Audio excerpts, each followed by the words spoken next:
Hello everybody, and welcome to the Marvel A to Z series here on the Rich's Realm channel. In this series, we'll be looking at the characters throughout the Marvel Universe, looking into their powers, story history, allies, and enemies. There'll be some big names you've heard of, and some you may not, as well as some weird and wonderful creations throughout Marvel's history. I'm going to start off with a shout out to MCOC Giraham for their comments on last week's video. And now let's get right into it with this week's episode, the letter P.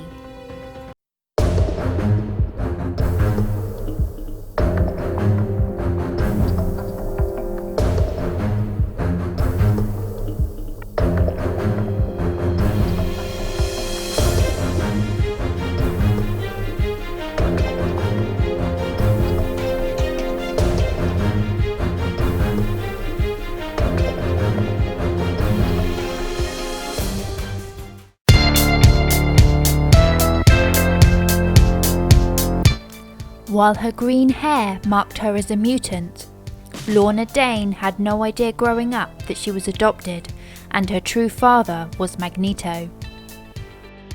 When her mutant powers manifested, she found herself at the centre of an all-out war between the X-Men and the demonic Mesmero for control of her abilities.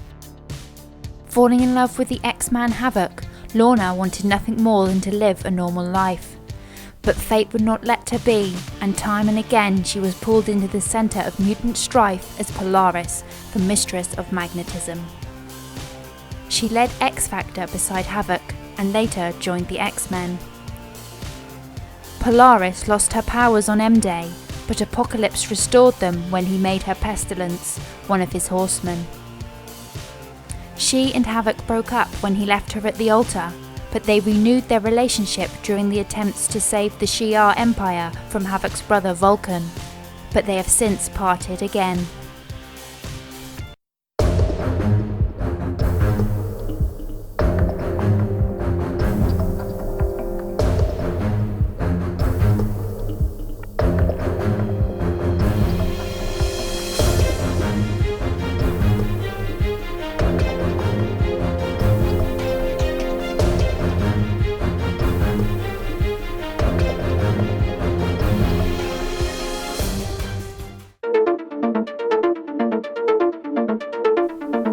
While working as a window washer, mechanical genius Hobie Brown invented gadgets to make his job easier, such as wrist-mounted high-pressure sprayers. When his boss dismissed his ideas, Brown quit in frustration. He turned to crime, refashioning his contraptions into climbing gear and miniaturized weapons. He also adopted the costumed identity, Prowler. Seeking recognition rather than profit, Brown intended to return what he had stole as the Prowler, and almost immediately came into conflict with Spider-Man, though later the two put aside their differences and became allies. A second Prowler appeared when the villainous cat burglar stole Brown's costume and worked with Belladonna to commit a string of crimes. Brown resumed his role as the original Prowler, joining a team of reformed criminals called the Outlaws, but he suffered a severe spinal injury at the hands of El Toro Negro. Medical student Rich Lawson had a brief venture as the Prowler while Brown was recuperating in hospital, but Brown has since retaken the role he originally created. He seemingly died at the hands of the Jackal while helping Spider-Man, and he was cloned.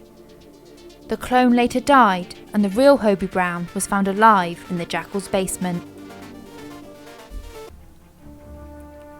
And now it's that time where we look at a weird and wonderful creation from the Marvel Universe, and today, it's Porcupine.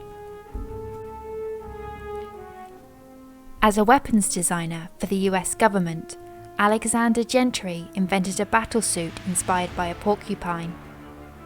It was covered in razor-sharp projectile quills that he could fire at opponents, as well as quill-like tubes through which other weapons could be fired. Getting greedy, Gentry used the suit to become the Porcupine, but his criminal career was a failure. Captain America agreed to buy the battlesuit from Gentry if he would help the Avengers defeat the Serpent Society.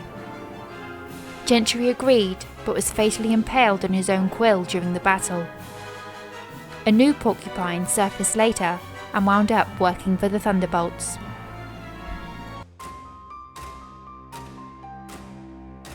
So that wraps up this video.